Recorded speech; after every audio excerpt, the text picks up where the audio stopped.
시편인 150편까지 있는데 1편과 2편이 시편 전체의 서론의 역할을 한다라고 말씀을 드렸고 1편, 2편에 시편 전체 150편을 향한 주제들이 다 담겨져 있다. 그래서 시편 1편은 결국 하나님의 말씀 사상, 의인의 길과 악인의 길이 있는데 당신은 어떤 길을 선택할 것입니까? 했을 때 결국 복 있는 사람은 의인의 길을 선택할 것이고 복 있는 사람은 바로 여호와의 율법을 즐거워하고 주야로 그것을 묵상하는 자로서, 그렇죠? 시냇가에 심겨진 나무처럼 철을 따라 열매를 맺게 되어지고 그가 가는 길이고 형통할 것이다. 의인의 길을 언급하고 있는 것이죠.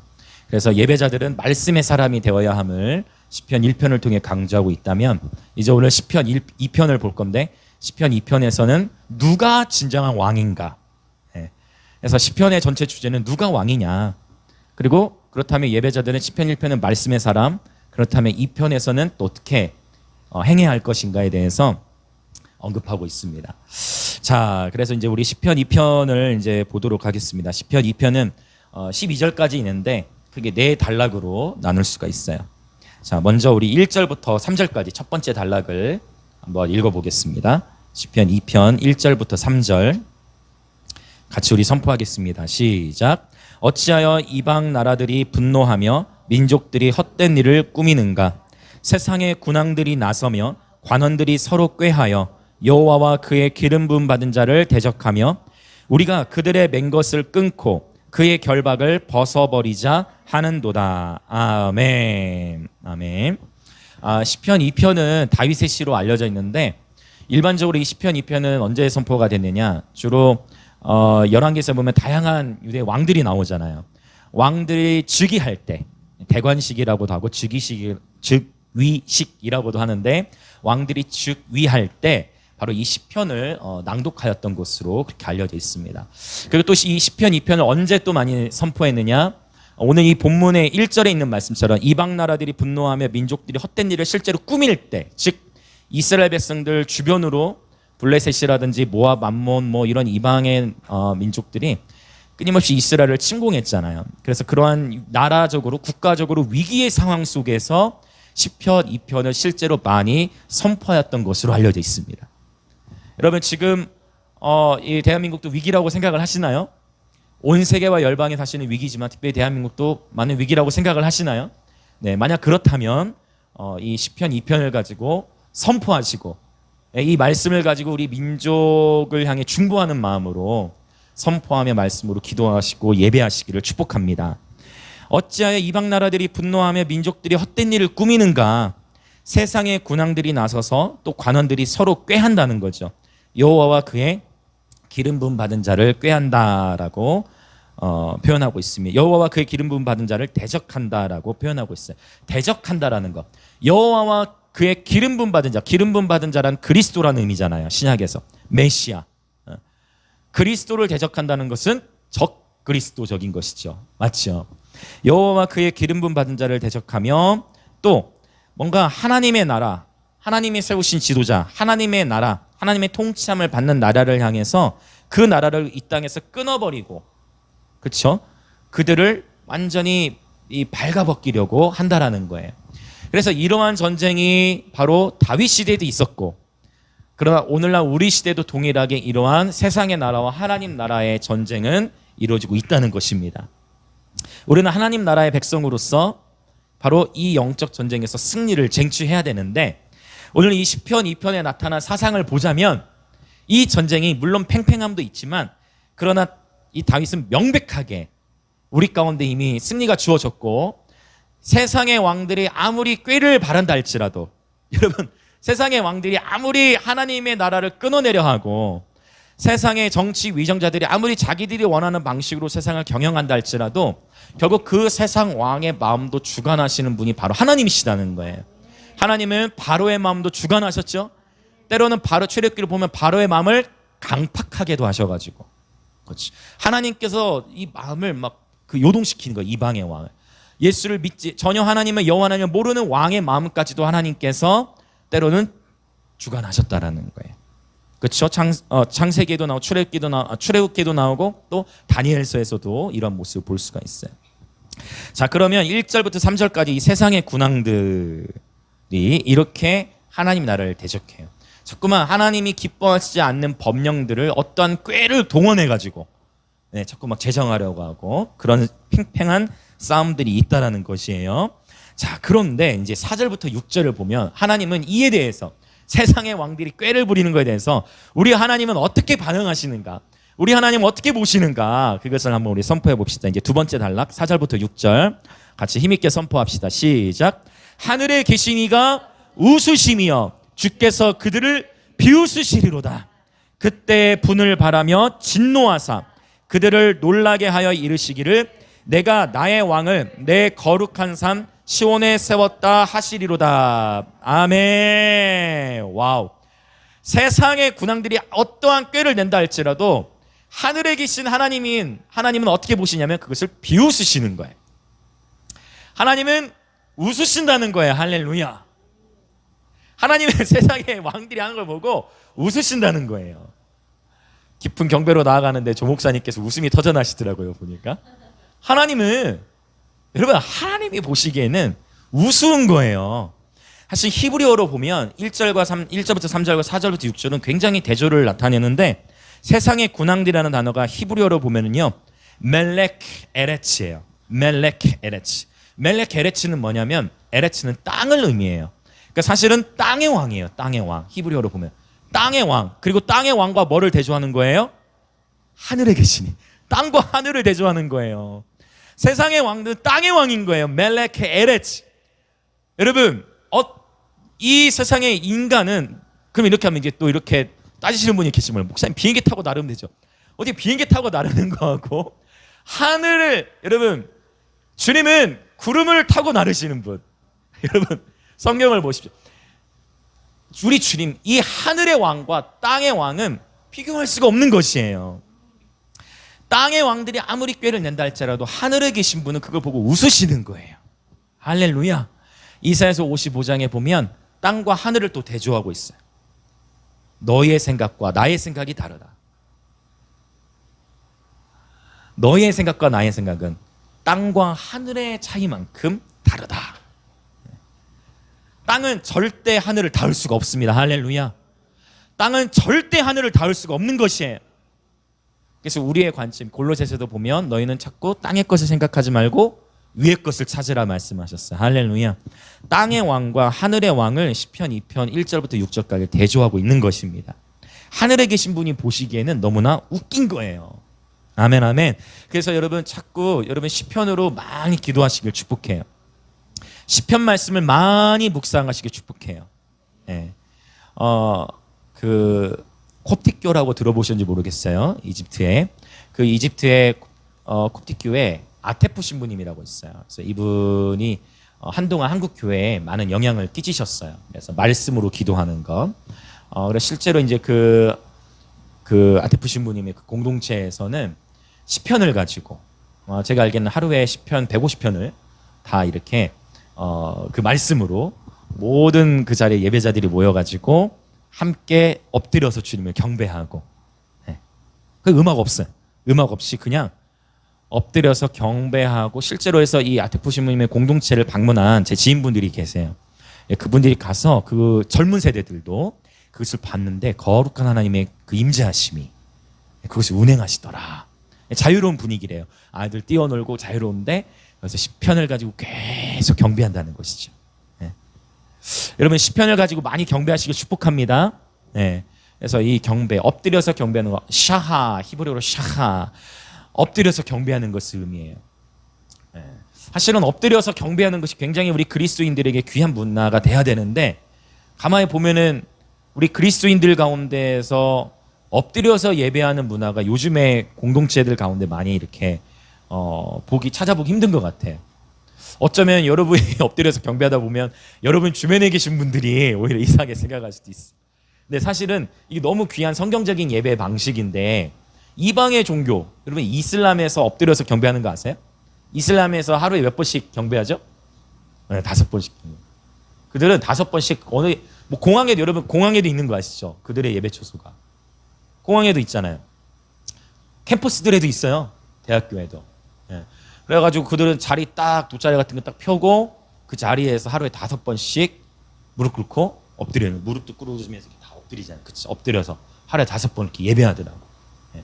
그리고 제대로 된 이슬람 그 신자들은요, 코란이 114장인가? 114장인가까지 있는데 그걸 다 암송해요. 예. 그래서 우리가 좋은 것들을 이 이슬람교에서 많이 흉내내고 있는데, 그렇죠? 우리는 정작 제가 예배 이렇게 강의할 때 자주 나누는 게 있어요. 성경을 보면 손뼉 치며 찬양하고 소리내 찬양하고 막 뛰며 찬양하고 서서 찬양하고 엎드려 찬양하고 무릎 꿇고 찬양하고 이러한 다양하게 나와 있는데 뭐는 없다 찬양할 때? 앉아서 찬양하는 건 없는 거예요, 성경의 표현에. 근데 오히려 우리는 가만히 생각해 보면 진리를 따라 예배해야 되는데, 할렐루야. 하나님의 영이시니 예배하는 자가 영과 진리로 예배를 해야 되는데, 어느새 우리 안에 습성이 어떻게 되지냐면 앉아서 예배하는 게 익숙하고 손을 들고 예배하기 이상하게 보이고 큰 소리로 예배하면 이상하게 보이고 춤을 추며 찬양하면 이상하게 보이고 뭔가 바뀌어진 거예요. 뭔가 놓치고 있는 거예요. 근데 주변의 사람들이 그렇게 예배하다 보면 나도 어떻게 돼? 나도 그냥 앉아서 예배하게 돼요.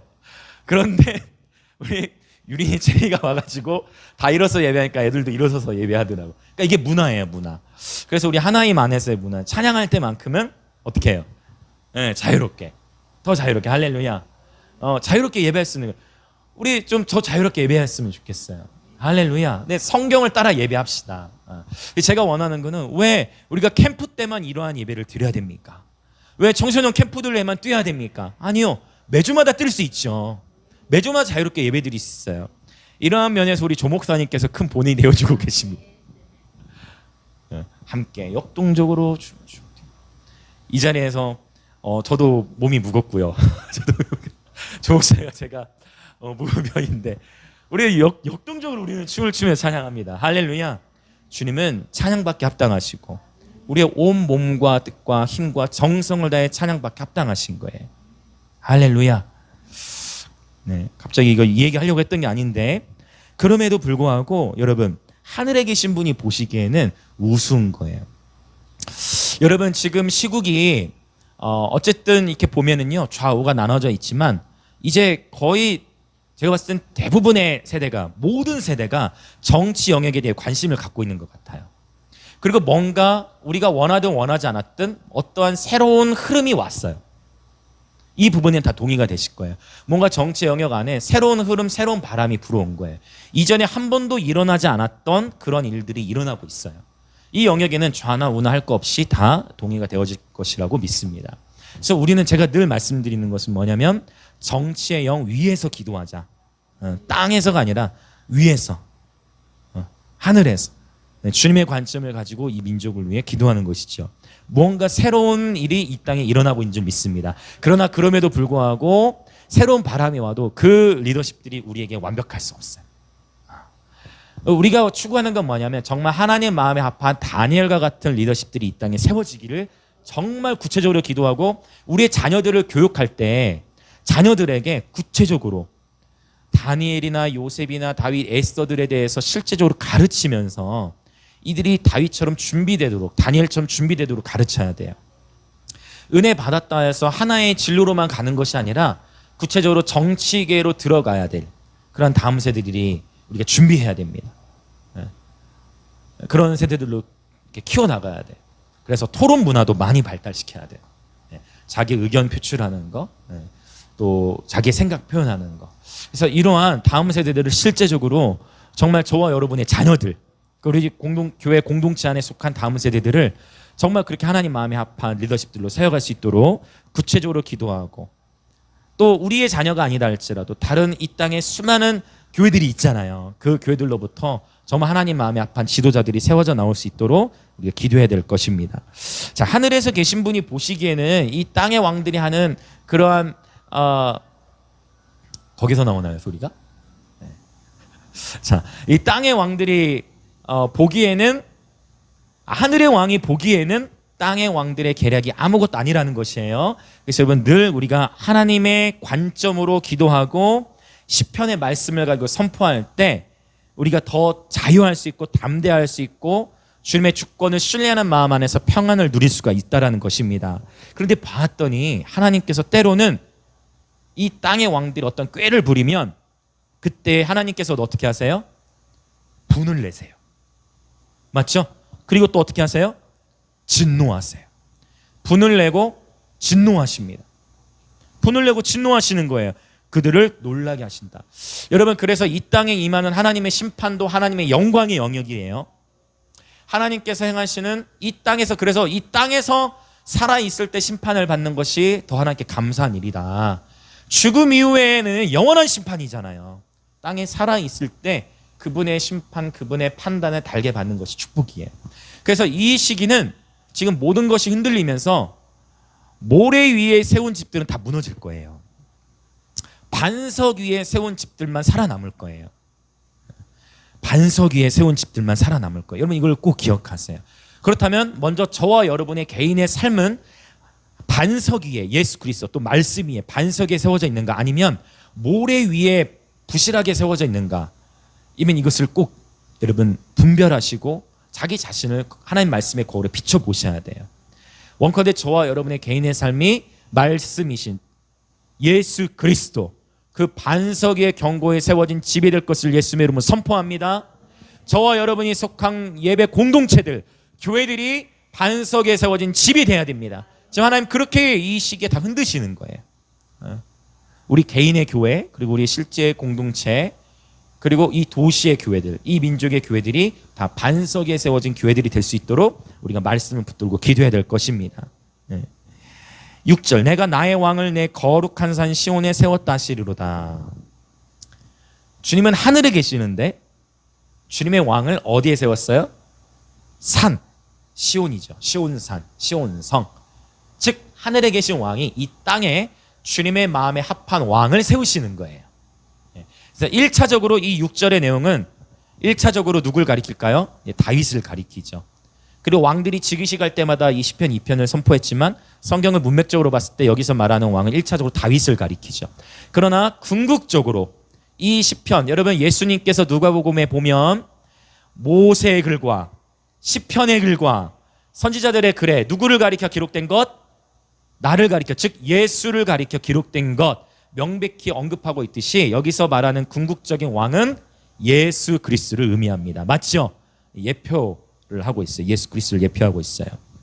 자, 거룩한 산 시온에 세웠다라는 것입니다. 즉 하늘에서만 다스리시다 이제 궁극적으로 이 땅에 하나님 나라가 침투해 들어온 거예요. 그 예수 그리스도께서 이 땅에 육신의 몸을 입고 말씀이 육신이 되어 이 땅에 오심으로 인해서 이 땅에 하나님의 나라가 실제 침노에 들어온 것이에요. 그래서 이제 이 세례 요한의 때로부터, 그때로부터 누구든지 그 하늘을 침노할 수 있다라고 표현하고 있는 거예요. 여기서 이 침노하다라는 단어는요, 폭력을 행사하다는 의미가 있어요. 그래서 적극적으로 두드리라는 거예요, 천국을. 네. 적극적으로 그분 안으로 들어오라는 초청인 것입니다. 수동적으로 생활하지 말고, 수동적으로 믿지 말고 능동적으로, 진취적으로 예수 그리스도를 따르라고 공격적인 단어를 주님께서 사용하고 계신 거예요. 자, 이 땅에 드디어 이 왕이 오신 겁니다. 네. 자, 7절부터 9절 이제 세 번째 단락이에요. 7절부터 9절 이제 이어집니다. 6절의 내용과 이어지는 거예요. 자, 같이 7절부터 9절 선포합시다. 시작. 내가 여호와의 명령을 전하노라. 여호와께서 내게 이르시되 너는 내 아들이라. 오늘 내가 너를 낳았도다. 내게 구하라. 내가 이방 나라를 내 유업으로 주리니 내 소유가 땅 끝까지 이르리로다. 내가 철장으로 그들을 깨트리며 질그릇같이 부수리라 하시도다. 아멘. 논리적으로 굉장히 전개되고 있죠. 자, 이제 이 세 번째 단락을 보면, 그래서 이제 어떤 분들, 어떤 학자들은 이 세 번째 단락을 지금 제가 시편 2편은 4개의 단락으로 나눠진다 했잖아요. 이 4개의 단락에서 화자가 다 다르다라고 표현을 해요. 네, 어떤 학자는 그렇게 보기도 하고. 그래 또 이 7절부터 9절의 내용을 또 어떻게도 볼 수 있냐면 내용이 좀 난해하기 때문이죠. 역시 동일하게 첫 번째는 다윗을 향해 하나님이 주신 메시지로 볼 수 있고, 그러나 궁극적으로 모든 학자들이 동의하는 것은 뭐냐면 여기서 가리키는 이 아들, 궁극적으로 누굴 또 가리켜요? 예수 그리스도를 가리킨다. 이것은 모든 보수적인 신학자들이 다 동의하는 영역입니다. 아주 건강한 안전한 그런 신학이겠죠. 여기서 이제 이 말씀을 이제 물론 이렇게도 적용할 수 있어요. 나중에 요한계시록 2장에도 보면 이 철장의 권세를 요한계시록 2장에 보면 이기는 자와 끝까지 내일을 지키는 자에게는 그들에게도 동일하게 만국을 다스리는 권세를 주신다 하셨어요. 그래서 궁극적으로는 예수 그리스도를 가리키지만 또한 그분을 따르고 그분을 따라 순종하며 나아가는 이기는 자들이 그리스도와 함께 만국을 다스릴 수 있는 권세가 주어진다라고까지도 해석해 나갈 수가 있어요. 이건 이제 좀 더 진보적으로도 나간 그런 영역이죠. 자, 근데 우선적으로 다시 우리 핵심 예수 그리스도로 관점을 모아보면 시편 2편이 굉장히 신학적으로 놀라운 것은 이 안에 자 하늘의 왕 그리고 그리스도 그리고 아들 사상 예수 그리스도를 나타내는 이 삼중 그분은 하늘의 왕이고 그 다음에 메시아 기름 부음 받은 자이고 그 다음에 그리스도 그러니까 메시아 그 다음에 그리스도 그리고 바로 아들 사상 그분이 참 아들이시다. 이 세 가지가 예수 그리스도 신약에서 나타내는 굉장히 큰 그러한 정의들인데 이 시편 2편 안에 구약의 어느 본문에서도 이 메시아와 그리스도와 그리고 아들 사상을 한꺼번에 모아놓은 곳은 없어요. 시편 2편이 이 예수 그리스도를 나타내는 삼중 직분 지기가 이 2편 안에 다 들어있다는 것은 굉장히 시편 2편이 놀라운 것입니다. 자, 내가 여호와의 명령을 전하노라. 여호와께서 내게 이르시되 너는 내 아들이라. 오늘 내가 너를 낳았도다. 히브리서 1장 2절에 보면 이제 마지막 때에 하나님께서 아들을 통하여 말씀하신다라고 표현하세요. 히브리서 1장 2절에 언급되어 있죠. 거기서 말하는 그 아들을 통하여 말씀하신다. 아들을 만유의 상속자로 세우셨다라는 표현. 즉 히브리서 1장에서 말하는 그 아들은 누굴 가리켜요? 예수 그리스도를 가리키는 것이죠. 아멘. 아멘, 아멘, 아멘. 하나님의 아들 예수 그리스도를 가리키는 것입니다.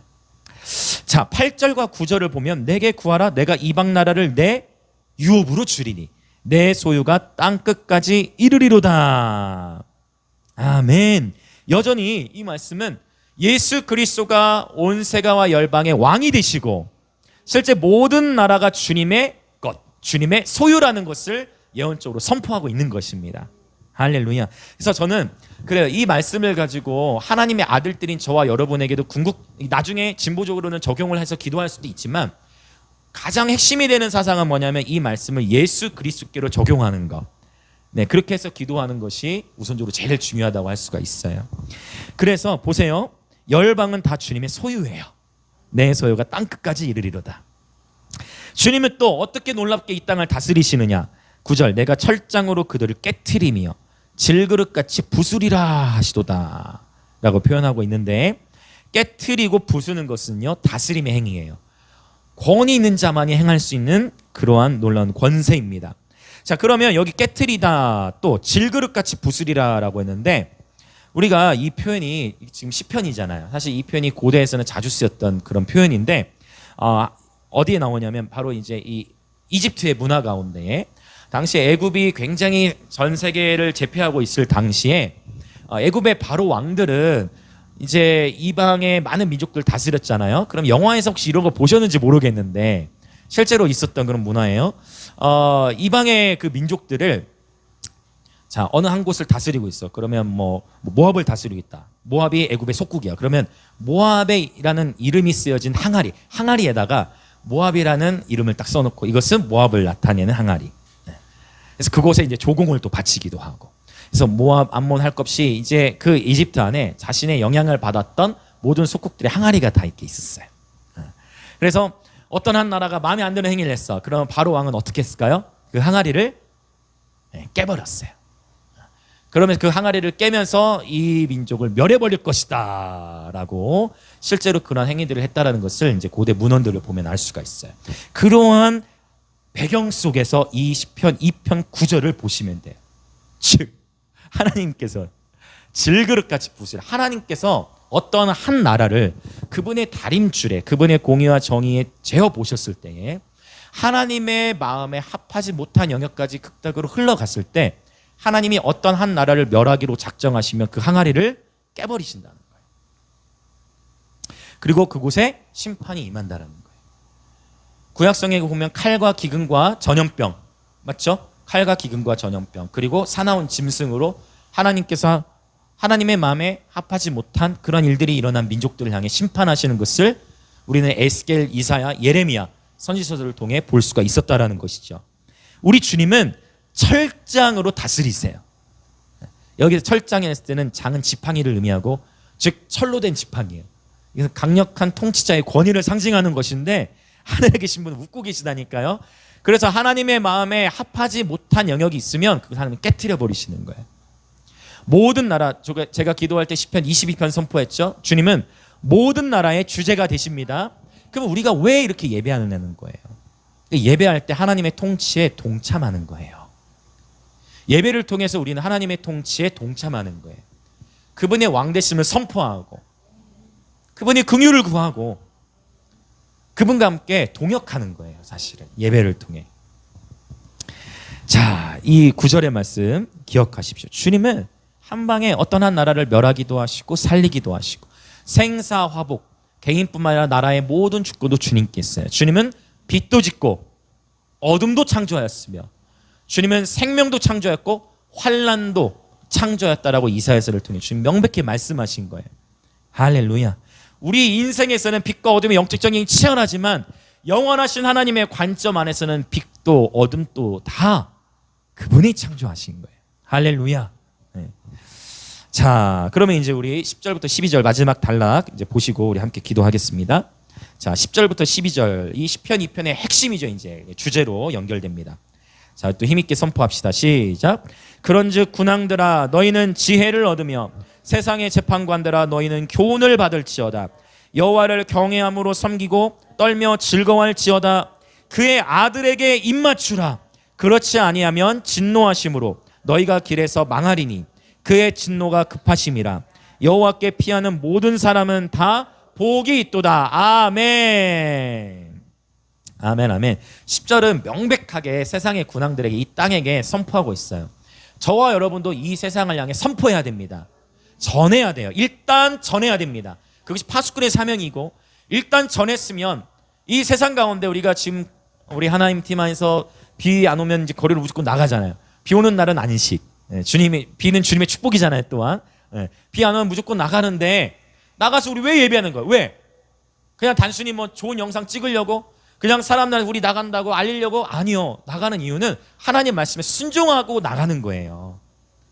세상 가운데 나아가서 하나님이 계십니다. 창조주가 계십니다. 전해야 돼요. 외치면 그때로부터 우리에게 책임이 있는 게 아니에요. 그 외침을 들은 자들에게 책임이 가요. 그런데 교회가 외치지 않으면, 선지서를 보십시오. 에스겔서라든지, 그렇죠? 파수꾼이 나팔을 제대로 불지 않으면 그 책임이 침묵하는 자에게 있다는 말씀하시잖아요. 우리는 두렵고 떨리는 마음으로 11절처럼 여호와를 경외함으로 나아가서 외쳐야 돼요. 시편 2편처럼 도전하는 거예요. 세상의 군왕들아 너희들이 아무리 꾀를 내봤자 하나님의 지혜는 닿을 수가 없다. 땅이 하늘에 절대 닿을 수 없는 것처럼. 그러므로 우리는 세상의 재판관들에게 이 세상 가운데에 오직 하늘에 계신 왕이 있음을 선포하는 거예요. 예수께로 나오라고 선포하는 것입니다. 예배 때, 또 예배뿐만 아니라 우리의 삶을 통해 주님의 왕되심을 선포하는 거예요. 여러분, 십자가의 도가 멸망하는 자들에게 미련한 것이만 구원을 얻는 우리에게는 하나님의 능력이 되는 줄 믿습니다. 십자가의 도가 어떤 이들에게 미련해 보이지만 구원을 얻을 자들에게는 하나님의 능력이 되는 거예요. 영생을 주시기로 작정된 자들이 이 지역들 가운데도 있을 것인데 우리가 외쳐야 돼요. 누군가는 그 외침을 듣고 변화가 일어나는 거예요. 저는 거리에서 이런 것들을 정말 많이 봤어요. 담대히 이와 같을 때 더욱 외치는 저와 여러분이 되었으면 좋겠습니다. 세상의 왕들에게 도전하는 거예요. 자, 이제 이 11절과 12절을 보면, 자, 여호와를 경외함으로 섬기고 떨며 즐거워할지어다 했는데, 여호와를 경외함으로 섬기다 할 때 여기 섬기다가 히브리어로 자주 제가 언급했던 단어예요. 아바드가 나오면 어김없이 기가 막혀요. 아바드라는 단어. 아바드는 히브리어로 창세기 1장에서 처음 언급됐을 때는 밭을 경작하다라는 단어가 쓰였다라는 거. 네. 그 다음에 이 아바다라는 단어가 출애굽기에서는 또 어떻게도 쓰였다? 예배하다라는 단어로도 쓰였다. 모세가 바로 앞에 서가지고 우리가 이제 여기서 나가서 여호와 하나님을 섬길 것입니다, 여호와 하나님을 예배할 것입니다 할 때 야바드가 쓰였어. 그래서 여호와를 경외함으로, 자, 섬기다, 그러나 또 경작하다, 또 그 다음에 예배하다. 사실 예배가 우리 마음밭이 경작합니다, 맞죠? 길가 같고 돌짝밭 같고 가시밭 같은 우리 마음에 경작시키는 거는 예배죠. 자, 여호와를 경외함으로 예배하며 떨며 즐거워할지어다. 여기 즐거워하다는 단어는 스바냐 3장 17절에 쓰였던 그 동일한 단어예요. 스가랴네요. 스바냐 3장 17절에 보면 여호와 하나님께서 우리로 말미암아 즐거워하신다 했어요. 이 즐거워하는 단어는 사실 히브리어로 길이라는 단어를 쓰거든요. 길이라는 단어는 이 원어로 찾아가 보면 길이라는 단어는 to spin around라는 단어가 쓰였어요. 이게 어떤 의미냐면 뱅뱅 돌다예요.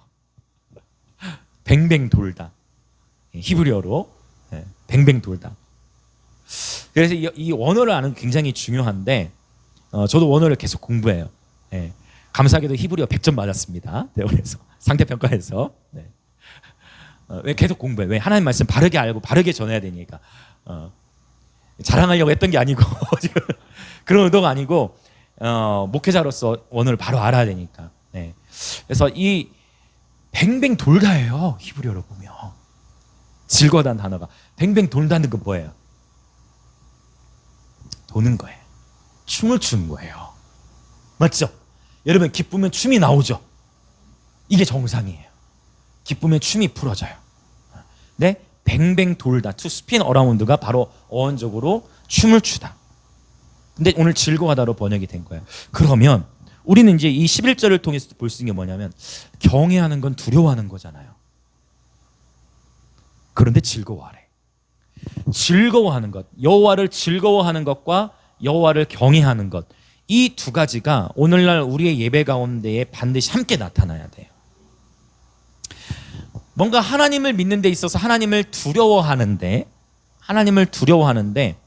이런 즐거움의 예배를 모르게 되면, 자유하고 즐거운 예배를 모르게 되면, 하나님을 두려워만 하면, 즉 우리가 심판받을 것에 대한 두려움이라든지 그냥 단순히 구원을 얻기 위한 그런 차원의 두려움을 가지고 즐거움이 없이 하나님을 즐거워하는 것을 잘 느끼지 못한 채 두려워하는 예배로만 가면 그 예배가 건조해져요.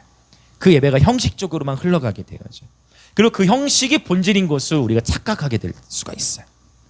예배 시간이 5분 10분 좀 길어진다든지 아니면 우리 뭐 이렇게 역동적으로 예배한다든지 이런 걸 보면 힘들어하는 분이 있어요. 그래서 우리가 이렇게 역동적으로 예배를 할 때 저는 계속 이렇게 예배하기를 원하는 것은 무엇이냐면, 어차피 우리의 타겟팅이 다른 교회 수평 이동이 타겟팅이 아니라 불신자들이라면 이렇게 예배도 전혀 문제되지 않아요. 교회를 한 번도 가보지 않은 분들은 우리가 역동적으로 예배하면 모든 교회가 그렇게 예배하는 줄 알아요. 정작 진짜 힘들어하는 분들은 누구냐면, 다른 교회를 다니다가 오신 분들이 오히려 힘들어할 수 있어. 왜? 아니 우리 교회 이전에 내가 다니던 데서는 이렇게 예배드리지 않았는데 왜 여기서 이렇게 예배드리나, 이제 이렇게 되는 거예요. 그렇죠. 어차피 교회의 타겟팅은 수평이동이 아니잖아요. 그러나 하나님께서 인도하셔서 이제 공동체로 연결시키시고 보내신 분들이 있죠. 그러니까 교회의 궁극적인 타겟팅은 불신자를 대상으로 전도하는 거잖아요. 그렇죠. 그렇다고 한다면 우리가 이러한 진리를 따라서 충분히 예배할 수 있다라고 저는 생각해요. 자, 이 하나님을 무서워하는 마음은 있는데 하나님을 즐거워하는 마음이 없을 때는 우리의 예배가 건조해지고 딱딱해지고 형식적으로 흘러가서 형식이 본질인 것처럼 예배 형태가 바뀌어지게 되어질 수 있어요. 그런데 또 반대로 즐거워하고 자유로워, 막 축제가 있고 자유롭고 한데 우리의 삶 속에서 그 예배자의 삶에 하나님을 경외하는 마음이 없어. 즉 즐겁고 자유로운 분위기는 있는데 하나님을 경외하는 마음이 없어서 예배하다 보면 우리가 놓치는 게 생길 수 있어요. 그게 뭐냐면, 어느새 즉 하나님을 경외한다는 것은 뭐냐면 하나님의 말씀에 순종하는 것이잖아요. 할렐루야. 맞죠? 하나님을 경외한다는 것은 하나님의 말씀에 순종하는 것입니다. 하나님을 경외한다는 것은 실제 이 자리에 하나님이 계신 걸 인정하는 거예요. 하나님이 이 자리에 계시다면, 그것을 인정한다면 그 예배 시간에 게임을 할 수 없어요. 하나님이 이 예배 시간에 지금 예배를 받고 계시다면 이 예배 시간에 아이들이, 남수들이 핸드폰을 할 수 없는 거예요. 그러나 우리는 어떻게 기다려주는 거야. 그렇죠? 기다리는 거예요. 그래서 이 두 가지가 중요해. 두 가지 균형을 갖추는 게 너무 중요한데 하나님을 즐거워하는 것과 함께 하나님을 경외하는 것이 함께 가야 되는 거예요. 정말 이 자리에 여러분 하나님의 계심을 믿으십니까? 정말 이 시간 이 자리에 하나님의 계심을 믿으세요? 정말로요? 여러분 정말로요? 하나님이 이 자리에 계시다면 하나님을 존중해야 돼요. 하나님을 경외하는 것이 필요한 것입니다. 그래서 이 부분들을 저는 기다리는 거예요. 주일에 우리 교회 예배 오신 분들 보시면 아시겠지만 저는 기다립니다. 우리 다음 세대들. 저는 마음이 어렵지가 않아요. 기다리는 거예요. 아이들이 자유로운 문화 속에서 서서히 하나님께로 나오도록. 왜요? 교회는 아버지의 집이에요. 아버지의 집이거든요. 집이에요. 일단 아이들이 편해야 돼요. 그래서 제가 이렇게 보면은 저희 교회 얘기해서 좀 죄송하지만 어떤 친구들 보면은 와서 아침에 와가지고 게임 하다가 끝날 때까지 게임 하다가 가는 것 같아.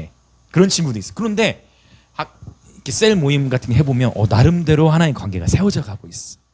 그리고 신기해. 그러면 지금 제가 아이들의 입장에 생각을 해보는 거예요. 생각을 해봤어.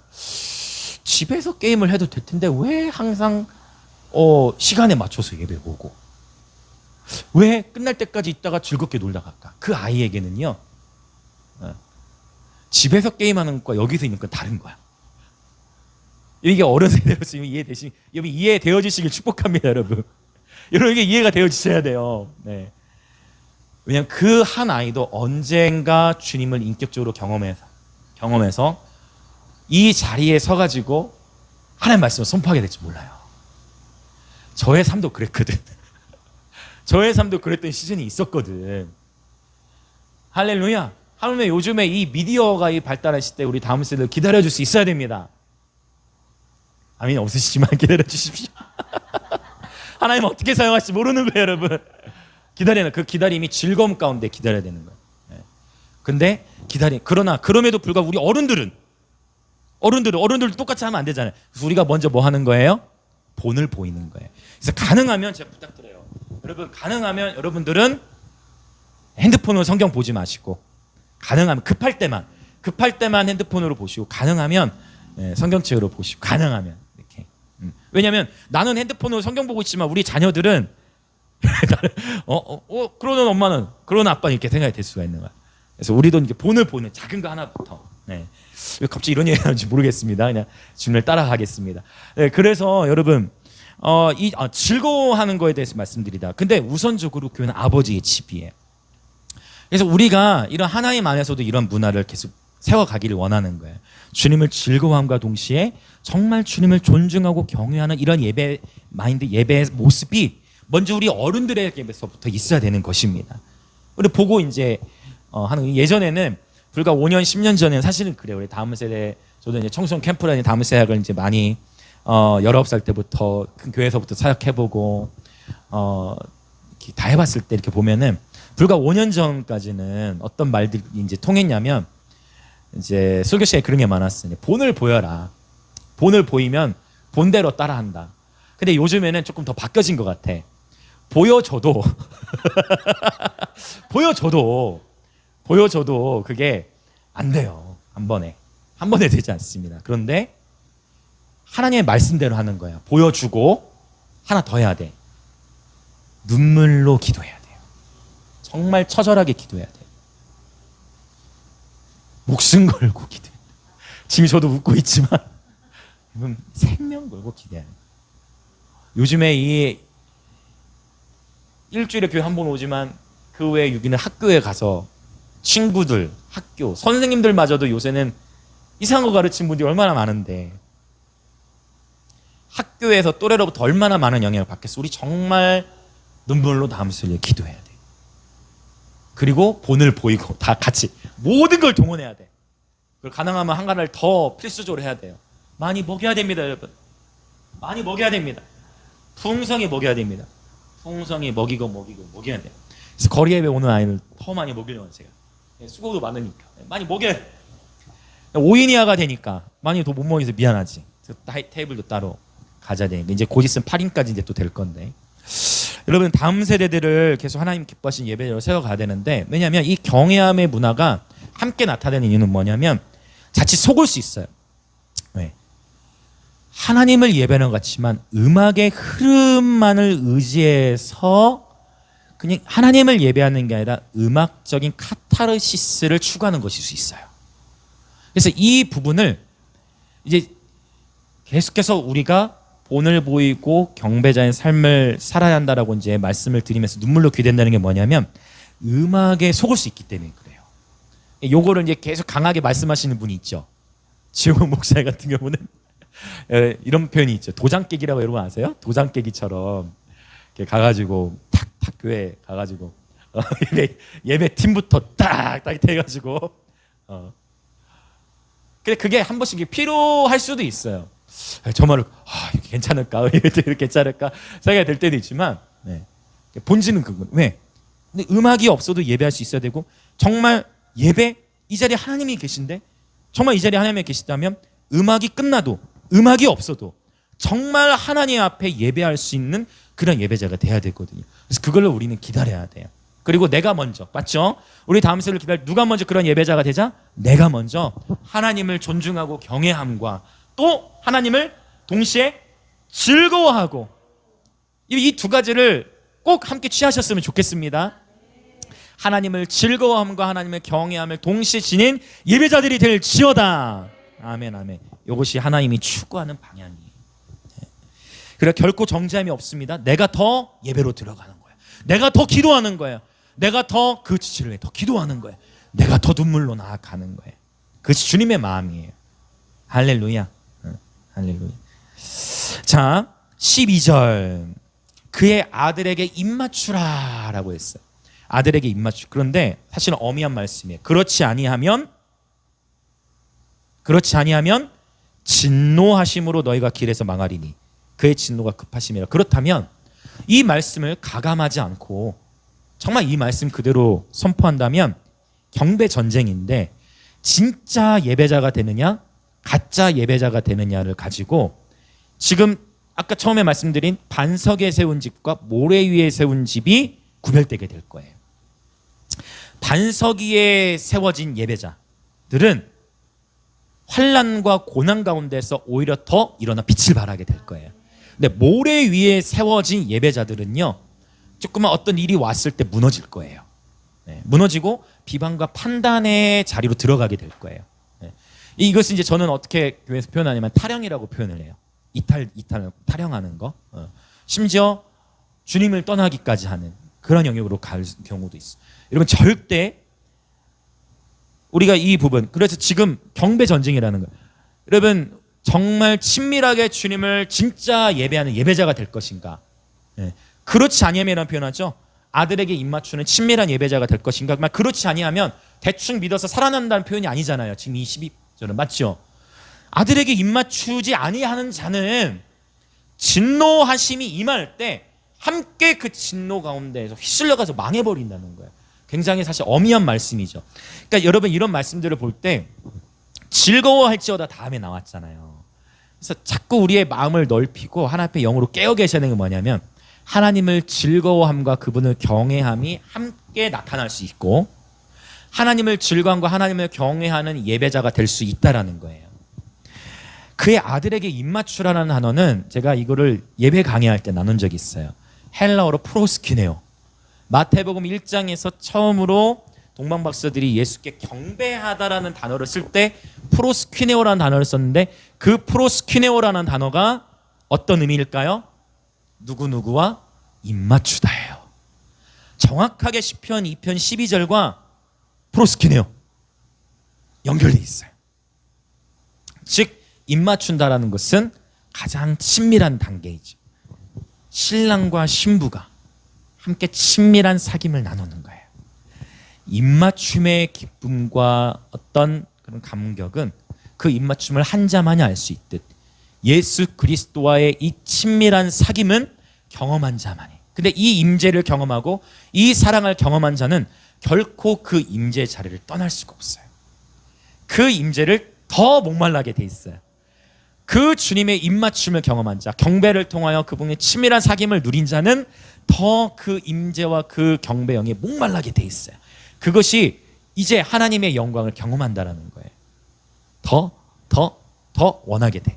그 생명이 있어요. 그 생명이 이미 우리 안에 있는데 그 생명을 더 갈망하게 돼요.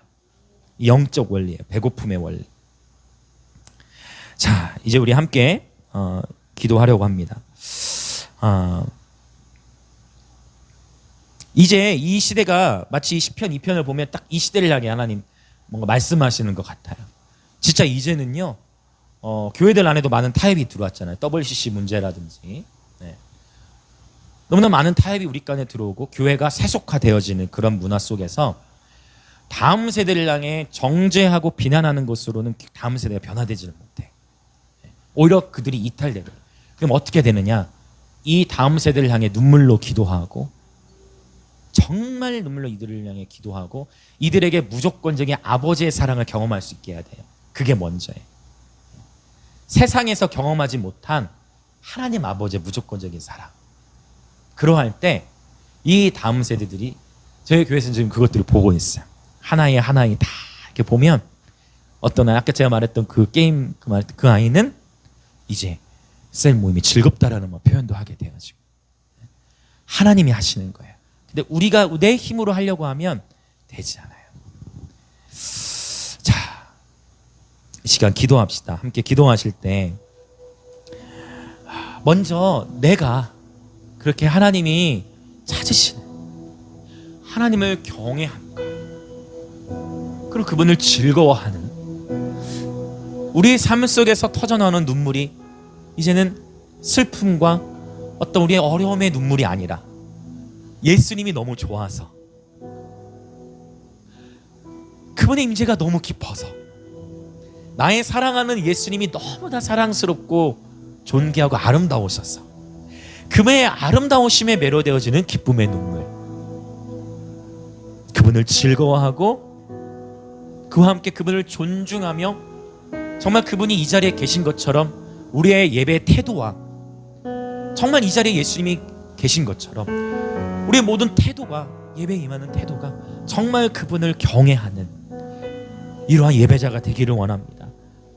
그리고 그때에 주님은 우리를 초청하세요. 입맞춤의 자리. 이 입맞춤은 침실에서 일어납니다. 그 얘기는 뜰, 성소, 지성소, 찬양을 넘어 경배를 넘어 그분과의 깊은 영광의 자리, 인카운터는 바로 이 지성소에서 일어나죠. 더 깊은 영역이 있습니다. 더 깊은 영역이 있어요. 하나님의 영광은 하나님의 임재의 가장 중심부에 있어요. 그 임재를 약간 경험한 것으로 만족하지 마십시오. 그 임재, 그냥 그 임재, 오늘 예배 좋았다, NO! 거기서 멈추지 마십시오. 오늘 예배 너무 좋았다, 거기서 멈추지 마십시오. 더 들어갑시다. 그 임재의 중심부, 하나님의 영광의 인카운터, 그 자리로 가야 그 안에서 우리가 변화되어집니다. 이 시간 기도합시다. 주님, 아들이신 예수 그리스도께 입을 맞추는 경배자 되길 원합니다. 이것은 선택이 아니라 이 마지막 시대에 진짜 예배자가 되느냐 아니면 가짜 예배자가 되느냐, 이것이 오늘날 우리의 도전인 것처럼 하나님, 먼저 내가 바로 우리 하나님이 찾으시는 그러한 진짜 예배자, 영과 진리의 예배자가 되게 하여 주시옵소서. 오늘 주님을 경외함과 동시에 주님을 정말 즐거워하고 그 깊은 곳으로 들어가 주님과 친밀한 사귐을 나누고 교제하는 그러한 예배자들, 하나님의 영광을 경험하는 예배자들이 되게 하여 주옵소서. 주여 한번 외치며 기도합시다. 주여,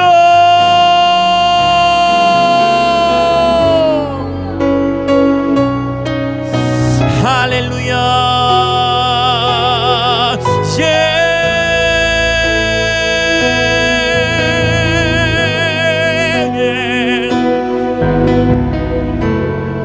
오늘 저와 여러분을 부르세요. 다른 누구를 신경 쓸 것이 없습니다. 바로 하나님은 바로 내가 주님 앞에 주님을 경외하는 예배자가 되길 원하시는 것입니다. 오 주님, 주의 마음에 합한 경배자로서 모래 위에 지은 집이 아닌 반석 위에 지은 집이 되게 하소서. 반석 위에 세워진 예배자가 되게 하소서. 할렐루야. 모든 상황과 환경을 붙들고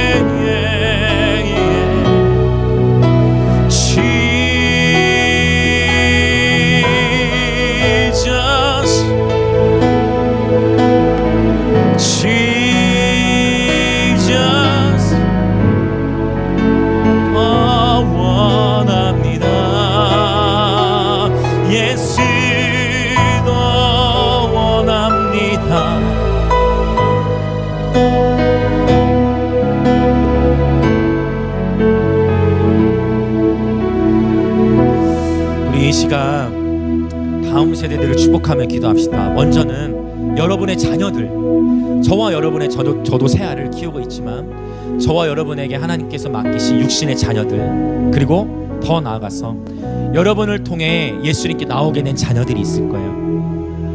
그 영적 자녀들, 그리고 여러분이 가르치고 계신 자녀들, 또한 더 나아가서 여러분이 지금 생각나시는 주의 자녀들이 있다면, 또 하나님의 지체들의 우리 10대와 20대의 자녀들, 이 세대들을 정말 주님 앞에 올려드리면서, 여러분 얼마나 우리 하나님의 예배자들 너무 귀한 것 같아요. 네, 시험 기간인데 우선순위 주님께 드리고, 네, 그리고 시험 보러 가는 이 모습들이 저는 얼마나 존귀한지 모르겠어요. 언제나 변함없이 우리 줄로 재준 구역 지키는 해밀이도 그렇고, 여러분 얼마나 귀합니까 여러분?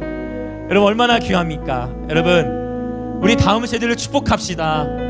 이 세대들이 정말 하나님 마음에 합한, 정말 하나님께 드려진 하나님의 영광을 열방 가운데 운반할 예배자들로 일어날지어다. 그렇게 다음 세대를 축복하며 기도합시다. 주여,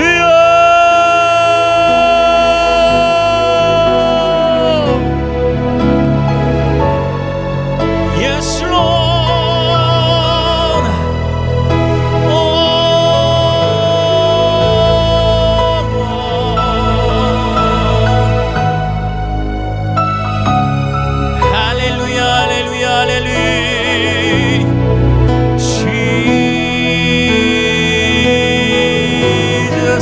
아버지, 그렇습니다.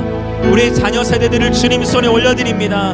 나의 눈과 나의 시야로 이들을 가르치려는 것이 아니라 주 하나님의 사랑하심과 세상이 줄 수 없는 하나님 아버지의 무조건적이신 사랑을 경험하여서 이들이 주의 사랑 안에서 용납하심과 자유함을 누린 채로 하나님의 사람으로 예배자들로 세워져 갈 수 있도록 성령님 역사하여 주옵소서. 더 부으소서. 주님의 사랑을 더 부으소서. 하나님의 사랑만이 완전하십니다. 아멘, 아멘, 아멘, 아멘, 아멘, 아멘, 아멘, 아멘. 아버지, 이 세대들을 향해 눈물로 기도를 심게 하소서. 눈물을 통해 권위가 세워지게 하소서. 사랑을 통해 영적 권위가 세워지게 하소서. 주님 받으소서.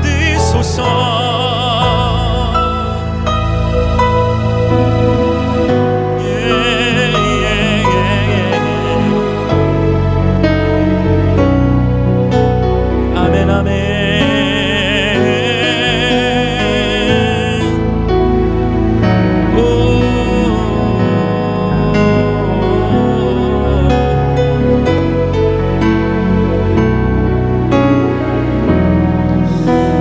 우리 마지막 통성으로 다 같이 함께 기도하고 우리 자유롭게 이제 기도하다가 돌아가시면 되겠습니다. 나라와 민족을 위해 기도합시다. 시편 2편은 명백하게 세상의 군왕들, 멜렉, 에라치, 땅의 왕들과 하늘의 왕을 대조하고 있습니다. 이 땅의 왕들은요 끊임없이 꾀를 바래요. 그러나 문재인 대통령 위에 하나님의 계심을 알아야 할 것이고, 이 땅에 진정한 왕이 계심을 모든 정치 리더십들이 알아야 할 것입니다. 이 시간 나라 민족을 위해 기도할 때 특별히 정치 영역을 주님께 올려드리며 기도합시다. 이 나라의 진정한 왕이 예수 그리스도이심을 선포하십시다. 그리고 하나님 마음에 합한 정치 리더십들이 계속해서 세워질지어다. 진짜 다니엘들이 일어날지어다. 그리고 더 기도하는 것은 심지어 현재 정치 리더십에 있는 왕과 대통령 그리고 국무위원들이 예수님을 모른다 할지라도 하나님을 경외하는 영이 그들에게 임할지어다. 하늘에 계신 이의 통치하심을 받을지어다. 그렇게 우리 나라 민족 특별히 정치 영역을 주님께 올려드리며 기도합시다. 주여